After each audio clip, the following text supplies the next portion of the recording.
1절부터 11절까지 여러분들에게 읽어드리겠습니다. 그때에 예수께서 성령에게 이끌리어 마귀에게 시험을 받으러 광야로 가사 40일을 밤낮으로 금식하신 후에 줄이신지라. 시험하는 자가 예수께 나와서 이르시되 내가 만일 하나님의 아들이거든 명하여 이 돌들로 떡덩이가 되게 하라. 예수께서 대답하여 이르시되 기록되었으되 사람이 떡으로만 살 것이 아니요 하나님의 입으로부터 나오는 모든 말씀으로 살 것이라 하였느니라 하시니, 이에 마귀가 예수를 거룩한 성으로 데려다가 성전 꼭대기에 세우고 이르되 내가 만일 하나님의 아들이거든 뛰어내리라. 기록되었으되 그가 너를 위하여 그의 사자들을 명하시리니 그들이 손으로 너를 받들어 발이 돌에 부딪히지 않게 하리로다 하였느니라. 예수께서 이르시되 또 기록되었으되 주 너의 하나님을 시험하지 말라 하였느니라 하시니, 마귀가 또 그를 데리고 지극히 높은 산으로 가서 천하 만국과 그 영광을 보여 이르되 만일 내게 엎드려 경배하면 이 모든 것을 내게 주리라. 이에 예수께서 말씀하시되 사탄아 물러가라. 기록되었으되 주 너희 하나님께 경배하고 다만 그를 섬기라 하였느니라. 이에 마귀는 예수를 떠나고 천사들이 나와서 수종드니라. 하나님의 말씀입니다. 우리는 지난 설교를 통해서 이 100세 시대에 하나님의 기쁨이 되는 성도의 삶을 살기 위하여 어떻게 하여야 될 것인가, 그 말씀을 나누었습니다.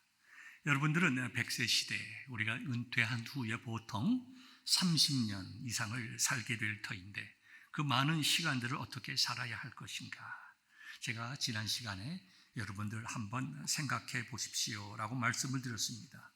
2주가 지났습니다. 저도 이 주제를 가지고 많은 생각을 하면서 저 나름대로 이렇게 결정을 했습니다. 첫째, 내가 영육간에 건강한 것이 매우 중요하다. 육신의 건강은 여러분들이 많은 신경을 쓰시지만 육신의 건강을 뛰어넘는 영적인 건강이 우선되어야 한다는 것을 꼭 기억할 수 있기를 바랍니다. 요한 3서 2절을 보면 사도 요한이 친구 가이오에게 편지를 쓰면서 이렇게 말했습니다. 사랑하는 자여, 내 영혼이 잘됨 같이 내가 범사에 잘되고 강건하기를 내가 간구하노라. 여러분, 영혼이 잘 되어야 우리가 가지고 있는 범사가 잘됨의 의미가 있는 거예요. 내 영혼이 잘 되어야 나의 건강이 의미가 있는 겁니다. 여러분, 건강하다고 해서 하나님의 기쁨이 되는 삶을 사는 것 아닙니다. 돈이 많고 물질이 많고 재주가 많고 세상적인 힘이 있다고 해서 그 사람이 이 100세 시대에 하나님의 기쁨의 삶을 살아가는 것 아닙니다. 우리가 건강한 것도 중요하고 우리가 모든 일에 잘 되는 것도 중요하지만 더 중요한 것, 가장 기본적으로 내가 하나님 앞에서 내 영혼이 잘 되는 것, 하나님께서 보실 때에 기뻐하시는 성도가 될 때에 우리의 가진 그 모든 것이 정말 아름답게 쓰여지고 많은 열매를 맺게 되는 것입니다. 여러분, 영육간에 건강하시기를 간절히 소망합니다. 건강하셔야 됩니다. 영혼이 건강하셔야 돼요. 몸도 건강하셔야 됩니다. 그러면 그 영적으로 육적으로 건강한 것을 가지고 그 다음에 뭘 해야 할까요? 저는 공부해야 된다고 생각합니다. 공부하셔야 됩니다. 목사님, 제가 이 나이에 60이 넘어서 70이 됐는데 80이 됐는데 이제는 뭘 성경을 읽으려고 해도 눈이 시렵고 눈물이 나서 잘 볼 수가 없습니다 라고 하시는 분들도 계실 것입니다. 아니, 챗GPT 돌리면 모든 게 다 답이 금방금방 나오는데 우리가 공부할 필요가 뭐가 있습니까? 어떻게 잘 써먹으면 되죠. 그렇지 않습니다. 최근 신문 기사를 보면 하버드 대학의 학생들이 무엇을 읽는가? 클래식으로 가는 거예요. 고전. 지식이 아니라 그 독서를 통해서 인간이란 무엇인가? 우리의 삶이 어디에 가치가 있는가? 깊은 인생의 의미를 이해하기 위해서는 우리는 공부를 해야 합니다. 제가 중고등학교 때하고 대학교 초 때까지 대한민국의 출판 붐이 일어났습니다. 여러분 제 나이 비슷하신 분들 아마 기억할 거예요. 집집마다 세계 사상 전집, 세계 문학 전집, 이런 전집류가 대한민국에 크게 붐을 일으킨 적이 있습니다. 그때 우리들은 그런 책을 읽는 것이 멋이었고 낭만이었어요. 그래서 저도 아버지가 사놓고 읽으라고 해준 모든 동서양의 철학자들 사상 전집들, 문학 전집들 참 많이 읽었습니다. 무슨 뜻인지 알지도 못하고 이만큼 두꺼워서 읽기도 힘든 까라모주 부가의 형제들, 죄와 벌 이런 책들을 그저 쉬지 않고 읽었습니다. 그때는 그것이 어떤 의미인지 깨닫지 못했지만 하나님께서 저를 목양에 사용하시기 위해서 그와 같은 인문학적인 소양을 길러주셨다고 생각을 합니다. 나이가 들었습니다. 하나님의 말씀을 읽는다 하더라도 동일한 하나님의 말씀이지만 제가 20대에 읽었던 그 말씀이 60대가 되면 전혀 다른 의미와 도전으로 우리에게 다가옵니다. 우리가 하나님의 말씀 앞에 그만큼 겸손해졌기 때문입니다. 여러분 나이가 든다는 게 뭘 의미할까요? 여러 가지로 말할 수가 있습니다. 우리가 성숙해진다고 얘기할 수도 있습니다. 세상에 대해서 관조적인 입장을 가진다고 이야기할 수가 있습니다. 세상의 시력에 흔들리지 않게 되었다고 말할 수도 있습니다. 그러나 더 중요한 것은 우리가 나이가 먹으면서 깨닫는 게 뭡니까? 하나님 앞에 죄인이라는 겁니다. 하나님 앞에 죄인이라는 거죠. 우리가 하나님 앞에 죄인임을 고백하면서 그 말씀을 묵상할 때에 그 말씀이 어두운 내 심령을 비춰주시고 치유해 주시는 것입니다. 똑같은 인문학 서적이라고 하더라도 고등학교 때 대학교 때 읽는 것과 나이가 60, 70이 되어서 읽는 것에 대한 감동이 다른 것입니다.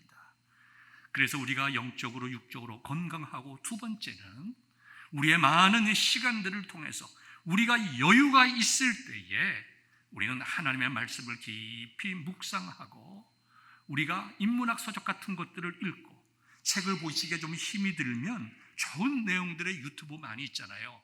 목사님 설교 듣는 것도 중요하지만 목사님들의 설교 듣는 것보다는 하나님의 말씀을 직접 들으시는 것이 너무너무 중요합니다. 그 다음에 여러분이 잘 아시는 세바시 같은 거, 세상을 바꾸는 시간들이라고 해서 15분 동안에 여러 명사들의 이야기를 에센스만 모아서 강의하잖아요. 또 일상의 인문학 같은 좋은 강좌들이 많이 있잖아요. 신앙 강좌들도 많이 있습니다. 여러분 그것을 들으면서 학습을 하시면 하나님의 말씀이 더욱더 깊이 있게 깨닫게 되고 우리의 인생에서 내가 무엇이 중요하고 어디에 가치를 두고 살아야 할 것인가에 대한 정확한 길이 보여집니다.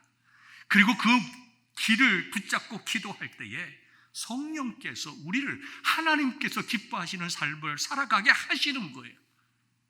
내가 어떠한 직업을 가지고 있든지 아니면 은퇴하고 집에 계시든지 우리의 말에 힘이 있는 거예요. 사람의 마음을 변화시킬 수 있는 능력이 생기는 것입니다. 사람의 마음에 감동을 주고 위로할 수 있고 새로운 소망을 줄 수 있는 말이 우리 입에서 터져 나오는 거예요. 여러분, 저와 여러분들이 지식을 넘어서 삶의 고백이 되는 우리가 진리를 아는 것으로 그치는 것이 아니라 진리를 우리의 삶을 통해서 체험하고 그것을 간증할 수 있는 저와 여러분 될 수 있기를 주님의 이름으로 축원합니다. 오늘의 본문의 내용은 이거와 연관되는 내용입니다. 우리가 인생을 살아가면서 하나님께서 기뻐하시는 삶을 살려고 할 때에 우리 앞에 수많은 유혹과 시험들이 있습니다. 우리가 하나님의 말씀대로 하나님의 기쁨이 되는 삶을 살려고 할 때에 하나님은 얼마나 기뻐하시겠어요? 얼마나 좋아하실까? 얼마나 우리를 보고 정말 우리를 향하여 그분의 얼굴을 돌리시겠습니까? 그러나 동시에 분노하고 우리를 잡아당기고 우리로 하여금 하나님께서 기뻐하시는 삶을 살지 못하게 하는 그러한 존재가 있습니다. 그러한 영적인 세력들이 있어요. 누굴까요? 오늘 본문에 나와 있는 마귀와 귀신들입니다. 마귀는 사탄입니다. 사탄과 마귀는 같은 존재입니다. 하나밖에 없어요. 우리 한 마리라고 그럽시다. 마귀는 한 마리밖에 없어요. 다 성경에도 단수로 쓰여 있습니다. 그 밑에 귀신들이 있습니다. 이건 복수로 쓰여 있어요. 수많은 귀신들이 있는 거죠. 그 귀신들이 사탄의 명령을 받아서 우는 사자와 같이 하나님의 기쁨이 되는 삶을 살려고 하는 자들을 시험하고 쓰러뜨립니다. 오늘 본문을 보면요, 예수님께서도 시험을 받으셨어요. 그래서 우리가 살아가는 가운데 시험 받는 것은 당연합니다. 피할 수가 없습니다. 그러나 시험 당하는 것은 피할 수가 없지만은 우리가 승리하는 것이 중요하다. 그래서 시험은 이기는 것이 중요하다. 오늘 본문의 내용이 바로 그것입니다. 예수님께서 우리들에게 좋은 모범, 모델링을 보여주셨습니다. 본문의 배경은 4장 1절과 2절에 나와 있습니다. 그때에 예수님께서 세례를 받으신 직후를 이야기합니다. 그 기간이 얼마나 걸렸는지는 알 수는 없지만 모든 성경학자들은 바로 직후라고 생각을 합니다. 예수님께서 세례를 받으실 때에 하늘 문이 열리고 하나님의 음성이 들리며 성령께서 비둘기와 같은 모습으로 예수님 위에 머물렀다고 했습니다. 이제 세례라고 하는 것, 하나님 앞에서 죄를 회복하고 하나님의 자녀가 되는 그 길, 우리가 신학적인 입장에서 보면 물론 지금 예수님께서 세례를 받으시는 그 순간까지 모든 배경은 어디입니까? 구약적인 배경이잖아요. 구약의 배경이고 구약적인 생각을 가지고 있는 그 유대인들의 내용입니다. 그것이 이제 예수님을 통해서 신학적인 이제 해석으로 넘어가는 거예요. 어떻게 넘어갑니까? 구약에 있는 모든 성도들, 그 다음에 예수님 당시에 있는 사람들이 세례 받을 때에 하나님 앞에서 율법적으로 우리가 바르게 살아오지 못했습니다. 우리는 죄인입니다. 이제 메시아가 오실 터인데 오실 메시아를 맞이하기 위하여 우리의 죄를 회개하고 하나님 앞에 나아갑니다. 이것이 세례였어요. 그 이스라엘 백성들이 메시아를 사모하는 그 마음 속에 하나님께서 놀라운 사인을 보여주셨는데 그것이 곧 예수님께서 세례받으신 이유와 목적이 된다는 것입니다.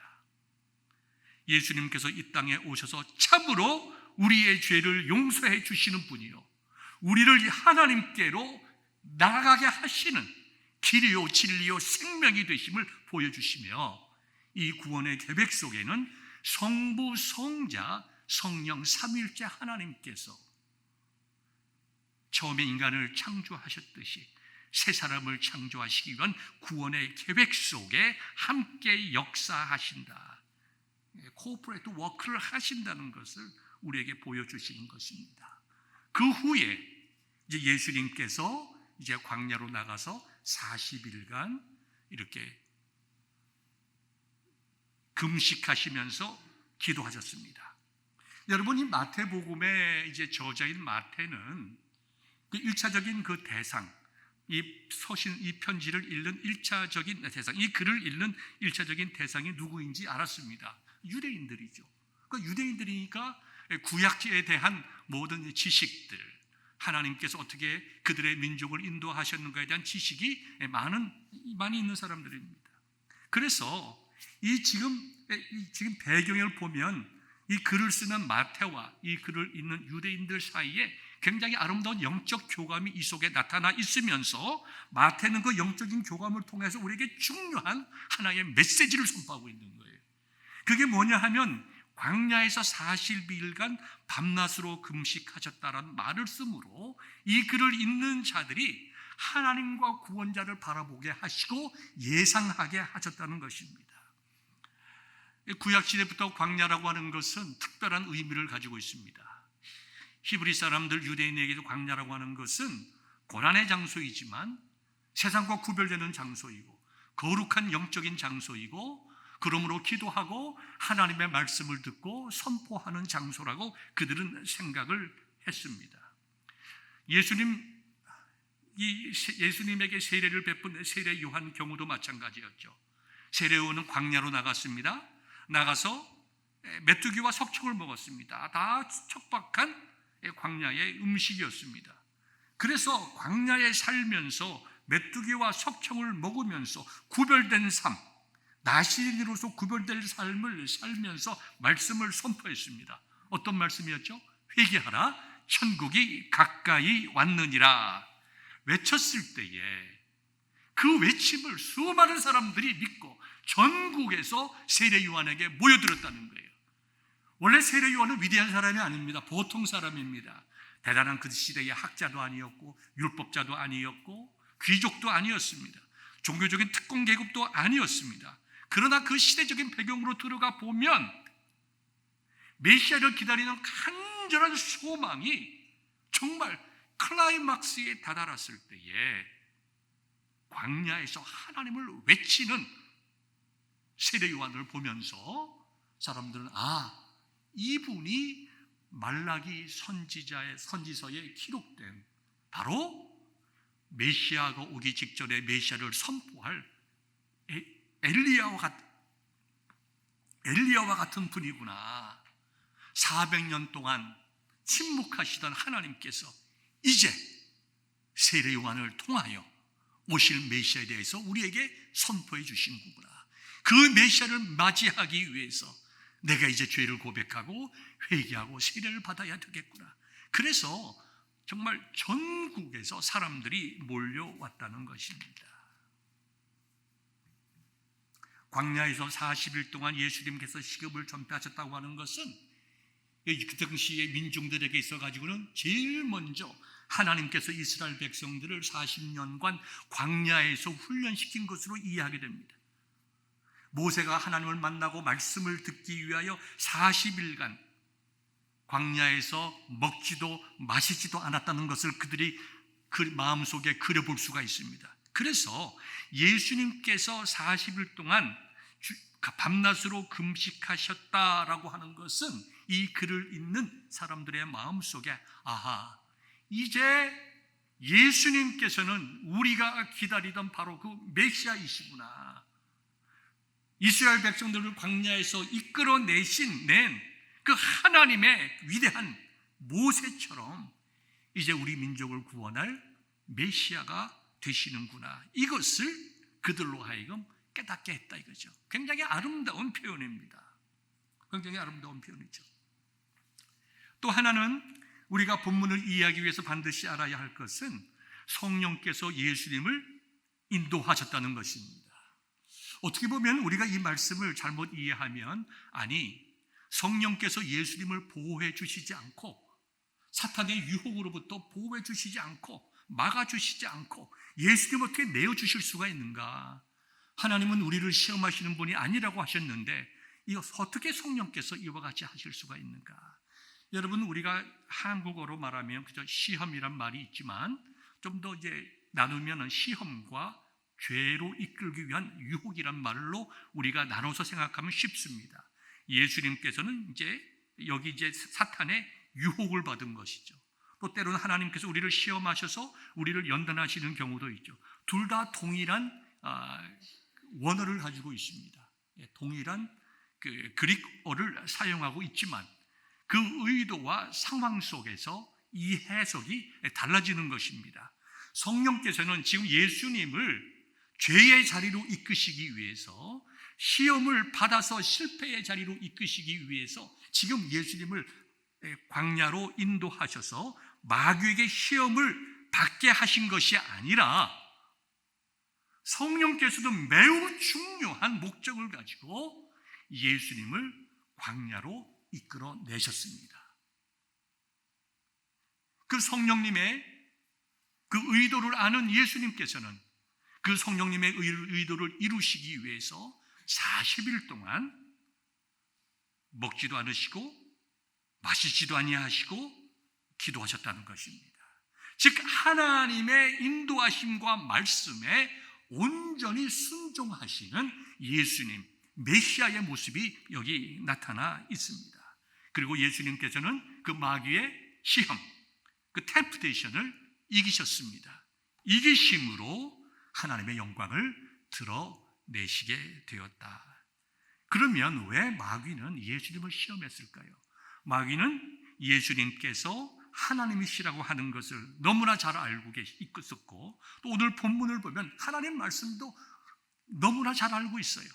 예수님을 시험하실 때 하나님의 말씀으로도 시험을 했습니다. 그러나 생각해 보십시오. 예수님께서 세례를 받으시고 성부, 성자, 성령께서 이제 이 땅에서 하나님의 백성들을 모으고 하나님의 나라를 선포하고 확장해 나가시려고 할 때에 가장 도전을 받는 자는 존재는 누굴까요? 바로 사탄입니다. 여기 나와 있는 대로 마귀입니다. 하나님의 나라가 선포된다고 하는 것은 영적인 전쟁이 선포된 것입니다. 하나님의 나라가 확장된다고 하는 것은 악한 영의 세력이, 나라가 위축되는 거예요. 공중의 권세 잡은 자들의 세력들이 위축되는 거예요. 그렇기 때문에 예수님께서 하나님의 나라를 선포하시고 하나님의 나라를 확장해 나가시기 전에 그 예수님을 유혹하여 그 귀한 사명과 소명을 감당하지 못하도록 예수님을 넘어뜨리기 위해서 이와 같은 유혹을 하게 되었다는 것입니다. 그렇기 때문에 우리가 구속사적인 개념으로 보면, 우리가 지금 구속사적인 강해 설교를 지금 3년째 하고 있지 않습니까? 하나님께서 우리를 어떻게 구원하시는가? 다시 한번 돌아가 봅니다. 구약 성경이 뭐예요? 하나님께서 우리를 구원하시겠다고는 하나님의 언약이잖아요. 예수님께서 이 땅에 오심으로 우리의 중보자 되시고 십자가에서 생명 주심으로 우리의 구원을 이루시잖아요. 그 다음에 그 구원의 이루심을 통하여 하나님 나라가 확장되잖아요. 예수님께서 재림되심으로 하나님의 나라가 완성되는 새하늘과 새 땅으로 연결되잖아요. 이 세 가지 빅팀이, 큰 이 세 가지 주제가 성경 전체를 우리가 뚫고 지나가는 메인 주제 아닙니까? 그러니 두 번째 챕터가 시작됐잖아요. 이 두 번째 챕터를 시작하지 못하도록 사탄이 굉장히 강력하게 예수님을 시험했다는 것입니다. 그런데 성령께서 예수님과 함께 하심으로 그 시험을 이기셨어요. 저와 여러분들은 예수님을 따라가는 성도들입니다. 주님을 따라가는 성도들이에요. 예수님께서 시험을 받으셨기 때문에 우리도 시험을 받게 될 것입니다. 예수님께서 시험을 이기셨기 때문에 저와 여러분들도 시험을 이기실 수가 있어요. 그래서 시험은 이기는 것이 중요하다는 것입니다.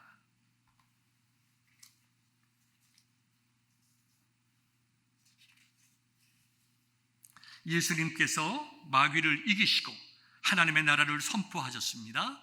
예수님께서 승리하시고 하나님의 뜻을 선포하시고 그 다음에 성령의 도우심으로 예수님께서 하나님의 나라를 확장해 나가셨다.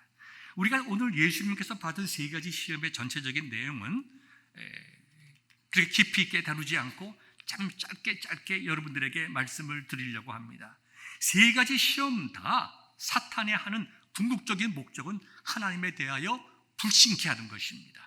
하나님을 믿지 않게 하는 것입니다. 하나님을 믿지 않게 하고 자기를 의지하고 세상을 의지하고 악한 영들을 의지하여 자신들이 원하는 것을 이루게 하는 그와 같은 하나님의 믿음으로부터 떠나게 하는 것이 이 세 가지 시험의 핵심이에요. 여러분, 첫사람 아담과 하와의 경우를 봅시다. 사탄이 시험했죠. 어떻게 시험했습니까? 하나님의 말을 믿지 않게, 의심하게. 정말 그러냐? 그렇지 않다. 그리고 그 마음속에 있는 교만한 마음을 끌어냅니다. 너희들이 하나님처럼 되게 할 거예요. 그 불신, 하나님을 불신하게 함으로 인간의 마음속에 있는 악한 영의 욕망을 따라가게 했다 이거죠. 그게 첫사람에 대한 사탄의 유혹이고 사탄이 이겼습니다. 두 번째도 마찬가지예요. 세 가지 시험 전부 다 마찬가지예요. 예수님께서 40일 밤낮으로 금식하신 후에 줄이셨습니다. 3절에 보니까 시험하는 자 마귀를 얘기를 하죠. 예수께 나와서 이르되 네가 만일 하나님의 아들이여든 명하여 이 돌들로 떡덩이가 되게 하라. 자, 만일 하나님의 아들이어든 하나님을 의심하게 만드는 거예요. 참 똑같이 합니다. 우리가 마태복음 3장 17절에 보면 예수님께서 세례를 받으셨을 때 하늘에서 하늘이 열리고 하늘로부터 말씀이 있었어요. 이는 내 사랑하는 아들이요 내 기뻐하는 자라. 이미 하나님께서 예수님을 내 사랑하는 아들이라고 말씀하셨습니다. 더 이상의 설명이 왜 필요합니까? 그런데 정말 그러면 무슨 말일까요? 정말 하나님의 아들이라면 증명해 보라는 것이지요. 하나님의 말씀을 의심하게 만듭니다. 히브리적인 사고방식에서는 이제 죄의 시작이 언제인가. 자, 어떤 사람이, 그들은, 랍비들은 이렇게 가르칩니다. 옛날에는 몸을, 이제 율락 여성들이 동네에 살지 못했습니다. 동네 밖에 살았어요. 그래서 동네 밖에 살면서 이제 동네 마을로 들어가는 입구에 살면서 들어가는 사람들을 유혹했습니다. 그렇죠? 그러면 선생들이 이야기를 합니다. 자, 한 남자가 있다. 근데 동네 밖에서 사는 율락 여성이 그 사람을 유혹했다. 그래서 같이 집에 가서 바르지 않은 일을 했다. 죄가 언제부터 시작된 것인가? 랍비의 가르침은 이거예요. 육체적인 어떤 행위를 하기 전에 마음이 동하여 따라가는 그 순간에 이미 죄를 범한 것이다. 그렇잖아요. 그래서 예수님께서도 너희들이 마땅히 생각할 그 이상을 생각하지 말아라. 이성을 보고 마땅히 생각할 이상의 것을 생각하는 것 자체가 이미 간음한 것이다. 마음이 중요해요. 마음이 의도가 중요하잖아요. 그러니까 예수님께서 그 마음을 살짝 바꿔서 하나님을 불신하게 만드는 거예요. 이게 하나님을 불신하게 만든 것처럼 여러분들이 어떻게 그 말인가 생각하지만 이것은 하나님을 불신하게 만드는 것입니다. 예수님은 이미 하늘에서 내 사랑하는 아들이라는 말을 들으셨어요. 하나님이 선포하셨어요. 증명할 필요가 없습니다. 강조할 필요가 없습니다. 그런데 마귀는 이렇게 교모하게 예수님을 속이고 예수님으로 하여금 하나님을 신뢰하지 않게 하는 것입니다. 여러분, 저와 여러분들은 우리 좀 여기서 우리 생활 속에 적용시켜 봅시다. 저와 여러분들은 살아가면서 수많은 유혹을 받습니다. 내가 하나님의 아들인가? 내가 하나님을 믿는 사람인데 왜 이렇게 어려움이 많은가? 내 인생 속에 왜 이렇게 갈등과 어려움이 많이 있는가? 어떻게 하나님을 믿는데 내가 이렇게 가난하게 사나? 왜 이렇게 나에게 먹을 것이 없나? 난 이렇게 믿음으로 기도하는데 내 비즈니스는 왜 이렇게 어려운가? 우리는 수없이 하나님의 정말 살아계시고 우리와 함께 하심을, 하나님이 우리의 아버지 되시고 모든 것을 공급하신다고 하는 것을 우리는 의심할 이유 속에, 유혹 속에 빠지게 됩니다. 여러분, 예수님께서 시험을 이기신 것처럼 어떻게 이기셨습니까? 예수님께서 대답하여 이르시되 사람이 떡만으로 사는 것이 아니요 하나님의 입으로부터 나오는 모든 말씀으로 산다. 말씀으로 이기셨어요. 저와 여러분들이 인생을 살아가면서 어려운 순간들이 있을 때, 내 마음이 흔들릴 때, 특별히 내가 육체적으로 힘들고 경제적으로 힘들 때, 내 믿음이 흔들릴 때 많이 있습니다. 참으로 많이 있고 저 역시도 그러한 경험들과 시험들이 있었어요. 지나가 보니 하나님은 변함없이 우리를 사랑하시고 하나님은 변함없이 우리를 먹이시고 입히시며 공중에 나는 새들과 들의 들풀을 가꾸시고 보호하시는 것처럼 제 삶을 보호하시고 인도하셨어요. 사랑하는 성도 여러분, 우리의 믿음이라고 하는 것은 하나님을 어떠한 상황에서든지 신뢰하는 거예요. 하나님을 신뢰할 수 있기를 바랍니다. 상황에 의지하지 말고, 상황에 사로잡히지 말고 정말 목숨 걸고 우리의 믿음으로 살아가는 저와 여러분들 될 수 있기를 바랍니다. 두 번째 시험으로 들어가 봅시다. 첫 번째 시험이라고 하는 것은 어떻게 보면 삶의 우선순위를 말할 수 있습니다. 내가 먹을 것이 있고 입을 것이 있고 물질이 있어야 하나님도 믿지 않겠느냐. 내가 이것이 있어야 살아갈 수 있지. 그러나 우리의 인생의 우선순위는 God first, Jesus first. 그렇죠?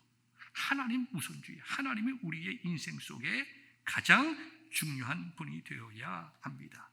사람이 떡으로만 살 것이 아니요 하나님의 입으로, 여호와 하나님의 입으로부터 나오는 모든 말씀으로 산다고 하는 것은 우리에게 떡이 필요하지만 요한 3서에 있는 말씀과 같이 내 영혼이 잘 되어야 내가 범사에 잘 되고 강건한 것이 참된 의미가 있는 것처럼 내가 하나님께서 주시는 말씀, 진리, 예수 그리스도 안에서 참된 구원함이 있고 그 구원은 영혼의 구원뿐만 아니라 내 삶의 순간순간마다 하나님께서 나를 버리지 않으시고 붙잡고 계시다고 하는 삶의 구원을 얻기 위해서는 내 삶의 떡보다 중요한 것, 말씀, 진리, 예수 그리스도가 우리에게 있어야 함을 우리는 깨닫게 됩니다.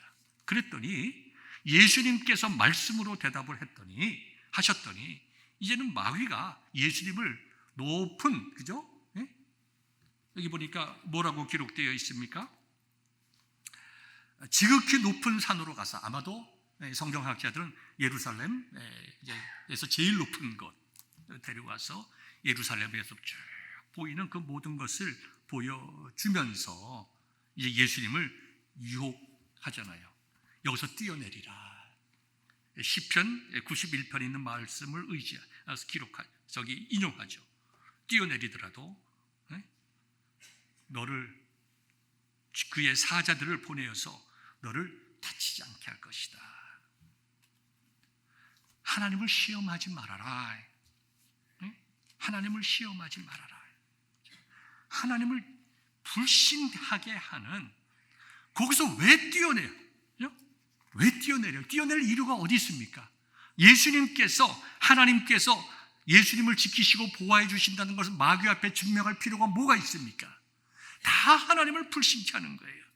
예수님께서 마귀와 상관을 하지 아니하시고 예수님께서 뭐라고 말씀하셨나요? 주 너희 하나님을 시험하지 말라고 이렇게 말씀하셨습니다. 우리 삶에 짧게 좀 정리를 좀 해봅시다. 우리가 믿음으로 살려고 할 때에 우리가 참 힘든 거는 믿음으로 살려고 하는데 어려움이 오는 거예요. 우리가 믿음으로 살다가 잘 되면 얼마나 좋겠어요. 내가 하나님의 이름으로 기도했더니 하나님께서 내 기도를 들어주셨습니다. 아멘. 내가 아팠는데 기도했